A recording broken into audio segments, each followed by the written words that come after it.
It's the Bleav in Texans podcast brought to you by FanDuel, where we have entered the offseason training program portion of the football year, which is the most exciting time in some respects, but also the most annoying time because we enter body type analysis. Well, look at this guy's lost 5 pounds. This guy's fat. And it's a precursor to what we'll see in training camp when everybody reports in the best shape of their lives. But CJ Stroud, he's in the best shape of his life. A lot of people have noticed that he's slimmer, looks a little bit more streamlined, a little sleeker. DJ Bianame went on ESPN, DJ Bianame from ESPN.com, but he was in studio, I think, up in Bristol, and he talked about CJ's weight loss, but he was the first guy that I've heard explain what CJ did, which is cut out refined sugars and either controlling or eliminating carbs, depending on the way that DJ framed it. This is what I'm going to say first and foremost before we talk about the ramifications of potentially more slender and a sleeker CJ Stroud. When guys experiment with carb intake in the offseason, it's hilarious because a lot of times you see this with offensive linemen, that a guy that maybe has to lose 20 pounds because he's got to get under his weight, his weight limit. And that's not CJ. CJ wasn't fat or anything by any stretch of the imagination. But a lot of times they realize, if I just cut carbs, wow, I lose a lot of weight.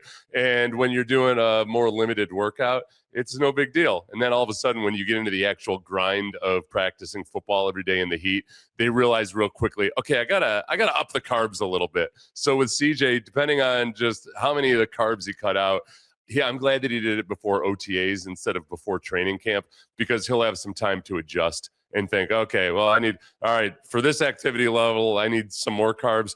Staying away from refined sugars altogether, I'm all for that for a variety of reasons that you guys, I'm sure, have read about and had sent to you on TikTok over and over again.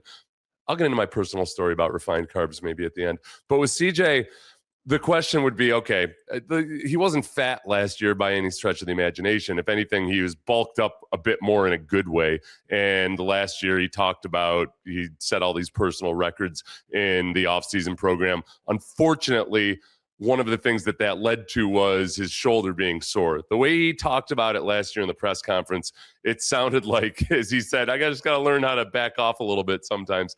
Then he might have just fatigued his arm or strained his shoulder a little bit in the weight room trying to hit these PRs. As a quarterback, I don't care what your bench press is. I don't care how much you can power clean. I just want you to be pliable and strong enough and functionally athletic. And then beyond that, just be careful in the weight room. And when we get to the OTAs, so I want to talk about 3 things today. One, just CJ and his body transformation and what his mindset is heading into the offseason program. I want to talk about what we want to see in OTAs, and then also just examine myself for some of the blind spots I might have had over these last couple months as we've talked about the Texans. But the body stuff, I think if we look at last year and evaluate, all right, athletically, how is CJ? In the first half of the season, he was running the ball like he has been for the last couple years pretty effectively. He was scrambling for yardage. He was enough of a threat with his legs that I think it helped him out in the passing game. But in the first 8 games, up to and including that concussion game versus the Broncos, he had 29 rushes for 189 rushing yards. That's 6.5 yards per carry and 23.6 rushing yards per game. So he had 23.6 yards, got hit as he was sliding in that Broncos game, missed the next few games, and then came back. And after that, in his last 6 games, 19 rushes for 20 yards, 1.1 yards per carry. And we've seen that stat a whole bunch of times. When I went back and watched the cut-ups of his runs after his concussion, I was kind of alarmed at just how few actual scrambles there were for that yardage. Most of his rushes were QB sneak attempts or runs after a botched snap or a botched handoff, broken plays. And he just wasn't scrambling nearly as aggressively. I mean, he looked almost reluctant when he was running, and he looked like he was just settling for getting out of bounds at times, where in the past, in the last couple of years, we've seen him just take it vertical and try to get some yardage. There's 2 parts to that. And one is first and foremost the concussion itself. He's come back from a concussion before in his career. And, the first time he got his concussion, his rookie year, that was before he had actually become more of a runner. So he came back the next year and became more of a runner. This will be his second concussion in his career. is there any kind of a psychological hesitancy to pull the ball down and run? And how is that affecting his game? I think when he first came back, he looked a little bit skittish in the pocket, but I thought that until the playoffs, he'd worked himself out of that. We saw a whole lot of ugly habits rear their head back up in the playoffs, but that's more of a psychological barrier more than it is physiological. In getting over that psychological barrier, I wonder if just by feeling a bit more athletic, a bit more spry, a little bit more comfortable maneuvering within the pocket, because remember, there's mobility and then there's pocket movement, and pocket movement is where the really good quarterbacks make their money.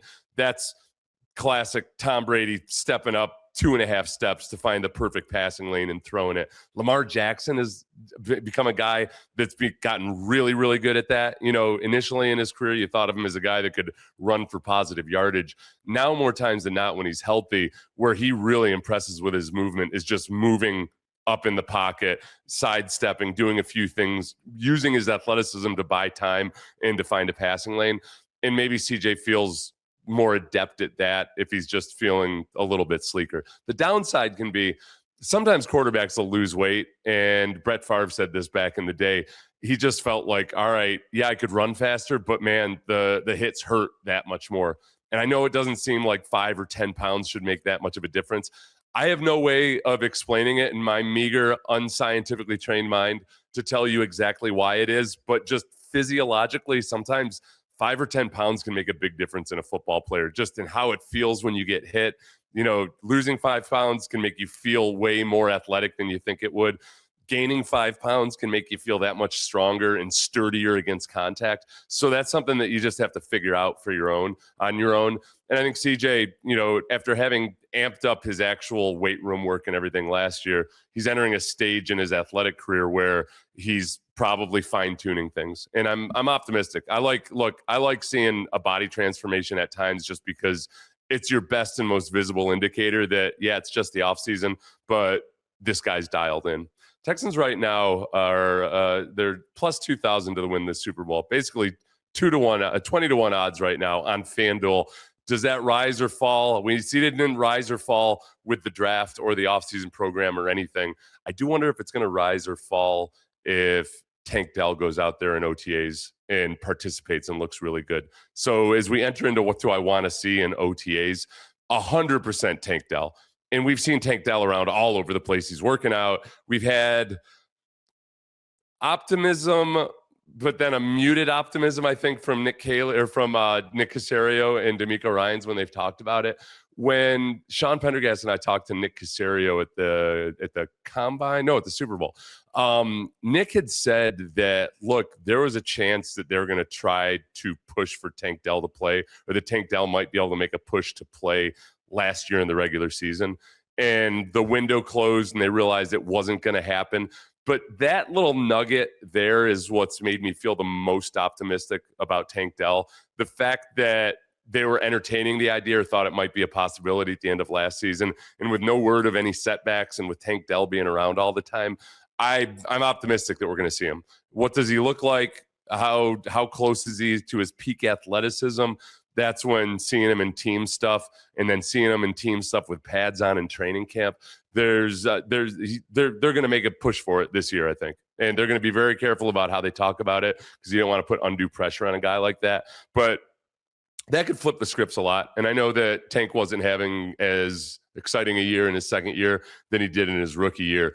We've talked ad nauseum about all the different elements and things that have gone into that. There is a part of Tank's game where, he just does still need to learn how to play in the NFL at his body size. And that's something that he had learned a lot of lessons in his first and second year. Now he's had time to reflect on it. So some of the little tricks of the trade that guys like that have to use, hopefully he can kind of just hit the ground running, both literally and figuratively, because we all love Tank Dell and we all know what he's capable of. And we know the connection that he has with CJ Stroud, the now skinnier CJ Stroud.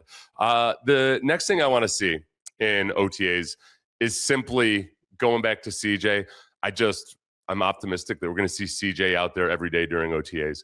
And this is a little bit of a burr in my saddle because last year I was unhappy with the fact that CJ wasn't out there. I wasn't blaming CJ for not being out there. You got a shoulder injury or condition or soreness. You got shoulder soreness. We don't want to go full Astros up in here and run guys off the field because they play through injuries or something.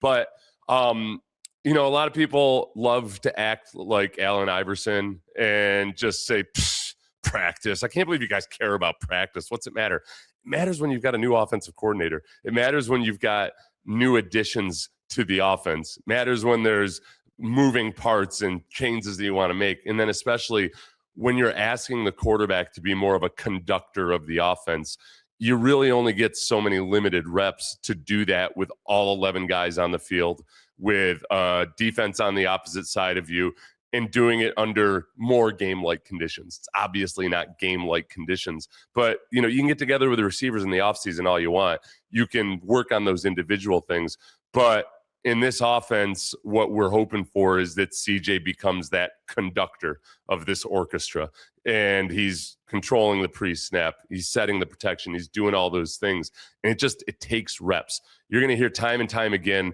whenever anybody adopts any kind of a New England type system, time and system matters. You got to have the reps. You got to see it a bunch of times. And in the modern NFL training camp, you really don't get that many opportunities to do it, because the days of having 2-a-days, twice a day for 5 weeks, those are long out the window. And actually getting together and working at some kind of tempo, some kind of up tempo, some kind of speed, you just don't get that many opportunities to do it. So I trust that we're probably going to say CJ out there. And then the third thing, and this is something I'd love to see. I don't know if the draft class would necessarily lend itself to this, but I want to see, okay, is there a rookie who emerges early in OTAs as a guy that, wow, the coaching staff really likes this guy? Because we saw that with Kamari Lassiter. Kamari Lassiter was getting reps with the ones very early on in the spring and on into training camp his rookie year. And that's a position where, with the receivers and the defensive backs, those guys get a lot of good work in OTAs. And you can see exactly maybe a little bit closer of a glimpse into what their potential is when you're out there, even though you're in no pads, because guys are competing. Guys are running routes full speed. You're trying to cover guys full speed. And as long as the guy is mentally attuned, like Kamari was, the coaches start to feel like they can trust that guy. But if you look at the Texans draft class, it's a lot of positions that it's really, really hard to tell exactly what you have in a guy with no pads on. I mean, if you go Keelan Rutledge, Caden McDonald, Marlon Klein, Febechi Wiwu, Wade Woodaz, those first 5 guys all play a more physical position. Woodaz isn't really in a position where he's going to be competing immediately for a starting spot. That's something he would really have to work his way into. Woodaz might be the guy that might be able to show the most out of those guys who are taken in the first 4 rounds, just because there still is a coverage element. There's a play recognition element. You can see a lot of that. Marlon Klein, yes, you can show some things as a receiver, but even as a receiver, when you're a tight end, there's still that physical element of getting off the line of scrimmage. How are you as a blocker? All of those things. And it's hard to really take a huge step forward when you're in that position. And remember too, Kamari wasn't in as competitive a situation when he came in as a rookie. The guys that he would have had to supplant weren't necessarily guys who are already entrenched starters, whereas obviously Dalton Schultz is an entrenched starter. The 2 offensive guards are entrenched starters. Jake Andrews at center, not an entrenched starter, but because of the physical element of it, I don't know how much Keelan Rutledge or Febechi Wiwu are going to be able to show right there. Get into the later draft picks, and if one of these guys jumps up, then by all means, I'd be super stoked. Kamari Ramsey, safety / potential Jalen Petrie type position. Lewis Bond, the wide receiver. Okay, those guys might flash, but they're also later round draft picks, so statistically not as likely, but who knows? We'll see. And then Aiden Fisher, not a super athletic guy at all. So if he's gonna show something, it's got to be, hey, wow, we're in pads and it's hot out, and the guy just keeps showing up. But I'd be really, really surprised if he showed a whole lot in pass coverage, other than perhaps maybe making up for some of his lack of foot speed with a high football IQ. Maybe that shows up, but he's already sitting behind a few guys on the depth chart.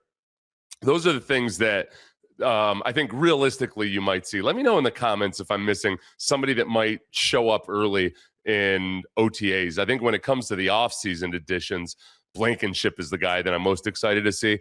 And that's just, I'd like to see Blankenship with safety. You're not necessarily going to see him out there in a bunch of one-on-one coverage or anything, but watching all 5 of those guys, now that you've got 5 starting caliber players in your starting nickel defense, watching all those guys work together, and then maybe, not that I'd be allowed to report on this or that we'd see it a whole lot in this stage of the year, now that you got 5 veteran guys back there that you feel good about, adding a few more wrinkles in here and there. Doesn't have to be a boatload, but Blankenship comes from a place in Philadelphia where Vic Fangio has a lot of things where they do a lot of things different defensively, but they're not showing it pre-snap. And the Texans do that to a certain degree. Sometimes I see these reports that, the Texans disguise less than anybody else in the league. And there's a lot of truth to that, but it's also hard sometimes to see exactly what they're disguising or which tendencies they're kind of offsetting by lining up in a certain shell. And, that doesn't necessarily leap off the screen at you unless you know exactly what they're doing. But I think they might be able to add a few more wrinkles, a few more disguises, a few more lurking menaces out there during OTAs. CJ, by the way, right now is 55-1 for MVP. I don't think I read that earlier, which I actually feel pretty good about that. I might have to go over to FanDuel where CJ is plus 5,500, 55-1 for MVP, right behind Jared Goff and right ahead of Baker Mayfield. The thing I like about CJ being in that spot is that CJ, amongst, say, those 3 guys, still has the most unknown ceiling qualities and elements to him that you might see, something closer to what we hope to see out of him in his second year in an offense, where Jared Goff and Baker Mayfield are kind of known quantities at this point. So CJ on FanDuel plus 5,500. The third thing I wanted to get to today, what are my blind spots? What am I being an idiot about? And what might be possibly whistling past the graveyard on? And luckily, because we live in the age of the internet, you guys tell me all the time what I'm being an idiot about. And I appreciate it. I try to listen to the message and not the way the message is delivered. But if somebody calls me a dumbass, I owe it to people to be like, okay, am I being a dumbass here? And the first 3 things I thought of that maybe I haven't addressed enough on the radio or on here is, what if Nick Caley just isn't a good offensive coordinator? Like, we do have to, don't we still consider that we don't know exactly what Nick Caley is as an offensive coordinator? Because every excuse or explanation that I can make for CJ, I can also make for Nick Caley. And I know, just even if we talk about, people wanting a more aggressive downfield offense, it's not like they didn't try to do that early in the year last year. And one of the things that did that was the offensive line, if anything, got worse the more you added to the protection. And they would try to max protect, and sometimes it just clutters the issue because you got too many bodies in the backfield. But between things early in the season being just way off kilter, and then I think over the course of the season, Caley managing the offensive line, managing the fact that they couldn't get a run game going, but then also accounting for the fact that the defense was playing so well that they had to play it kind of close to the vest.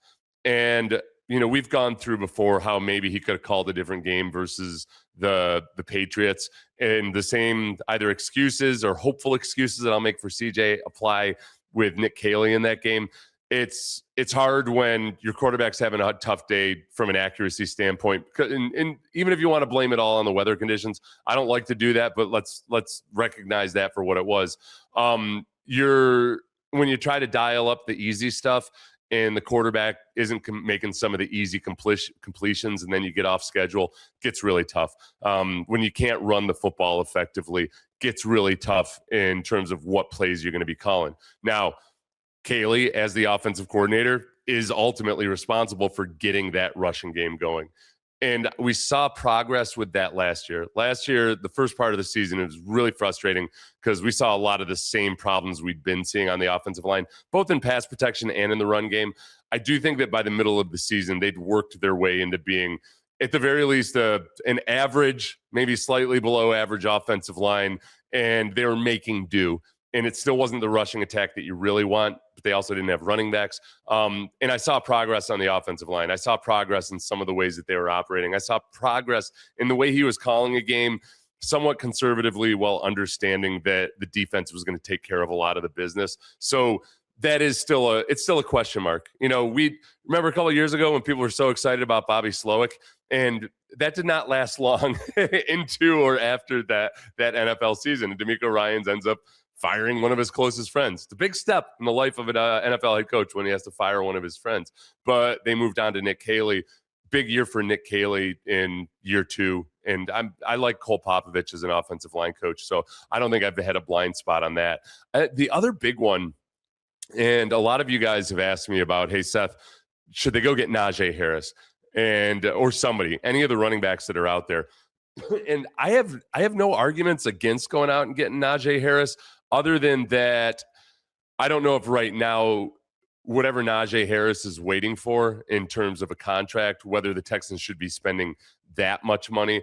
But David Montgomery is getting into the elder years of a running back, even though I know he's not that old, but you know how it goes with running backs. Woody Marks, we have concerns about how durable he can be with a heavy workload. But you get past those two guys, and we're talking Jawar Jordan, possibly British Brooks if he comes along, Noah Whittington, and Josh Pitzenberger, the last two guys are those undrafted rookie free agents. There's still not anybody that you feel slam dunk awesome about being that third running back. And maybe we see development out of British Brooks, and his versatility and his contributions on special teams make a difference. There's still guys out there, and I'm still giving it time. But, man, I've got PTSD from the fact they lost Joe Mixon right before the season, and that basically just sacked a lot of their best laid plans. The other blind spots that I've been guilty of ignoring, and this is a big one, it's just that we went into the draft saying, hey, center is really the only competitive spot right now for a starting position, that if you were to draft somebody in the first or second round, center would be the spot. And they never fully addressed the center position in free agency or in the draft. And yes, I know there's a good chance Keelan Rutledge starts at center in week 1. I have a hard time just taking a guy who's had a few reps at the Senior Bowl, or Wee Woo, who's played started a few games in college at center. I don't look at that as much as, wow, we've created a competitive situation at center. Maybe I'm just too pessimistic about the idea of, Keelan Rutledge is a first-round caliber guard, but it's not always that simple to just go down and play center. Not to mention when you're also, learning how to play offensive line in the NFL for the first time, all the mental aspects that come with that. But I think that by and large, it hasn't concerned me as much, because center is a position where, as long as you've got a couple of good offensive guards on either side of you, you can get by with guys who are just adequate centers. So we'll see. Now, this is where you'll be able to say it was a blind spot for sure if we get into week 3 or week 4 and the center position is just the biggest weakness on this roster. But I'm not overly worried about that right now, unless it's extremely one of my blind spots. The other ones, I asked Sean Pendergast. I listed those when I texted Sean Pendergast earlier, and he took it to me with a few things that I had ignored. The complete outlier that Stingley and Kamari's availability hit the last 2 seasons. It's just been a complete outlier. With Stingley and his availability in the last 2 years, this is what I optimistically choose to believe, is that, like many young players, he just learned about what it takes to stay durable in the NFL. Now, as far as either of those two guys or both of those guys staying healthy, then you start to have questions about just what is the depth at cornerback.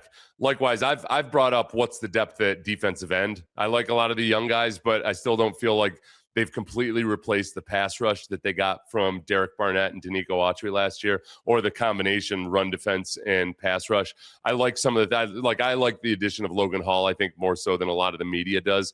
But in terms of guys that are truly defensive ends in this defense. And Logan Hall is more of a defensive tackle in this defense.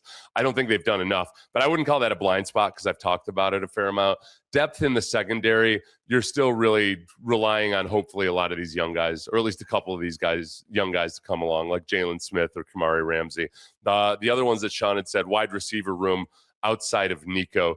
I wonder if that, I think Sean and I might just disagree on that. I really like Jaden Higgins. I honestly think that Jaden Higgins, without trying to imagine that he's a young Nico Collins, because I find myself doing that a little too much sometimes, but there's certain elements of Jaden Higgins' game that are similar to a young Nico Collins, and that, yes, he's got really good speed, but really the thing that might make him special is he is a big guy that's able to just sit down on his routes and on his breaks and do things differently than most big guys are capable of doing. And he's got the right kind of work ethic for it. And I think he's going to develop really well this year. Jalen Noel and his emergence, I think, is a little bit more of a question mark. But I suppose even there, in week 3, you might be, saying I had a blind spot if those guys don't take that second-year leap. It's never just a foregone conclusion that you're going to take that second-year leap. And then the last thing that Sean said, which is true, this is 100% a blind spot for me, treating Ariante Ursary like some kind of fixture at left tackle when he's only got 1 season under his belt. I think that's very fair. I'm really optimistic about Ariante Ursary. I like the growth that he showed in his rookie year, but I do have to remember, just like we've talked about with either Tank Dell, Jaden Higgins, anybody that's entering his second year, he's got to keep making those steps in that progression to be a genuinely good NFL offensive tackle. And it's your left tackle. It's kind of an important position. This last year, going into this Rockets season, we kept saying, hey, this young core is only going to keep getting better. And then circumstances change. You get a Fred Vliet ACL. Guys are thrust into different roles. And that young core wasn't nearly as magnificent this year that we just assumed they would be. So, yeah, that might be a blind spot of mine. I'll admit to that. With Ariante Ursary, I think I'm just so bullish on Ariante Ursary that it leads me to have a blind spot there. So thank you, everybody, for watching the Bleav in Texans podcast. If you're listening on Apple or wherever you're listening, please give a 5-star review. Helps a lot with the algorithm, helps other Texans fans find this show, as it will if you are watching on YouTube and you give me a thumbs up and hit that old subscribe button. We get to spread the wealth, more content for Texans fans. You guys deserve it. We're an impoverished web content team compared to some of these other teams. Trying to do my part. Trying.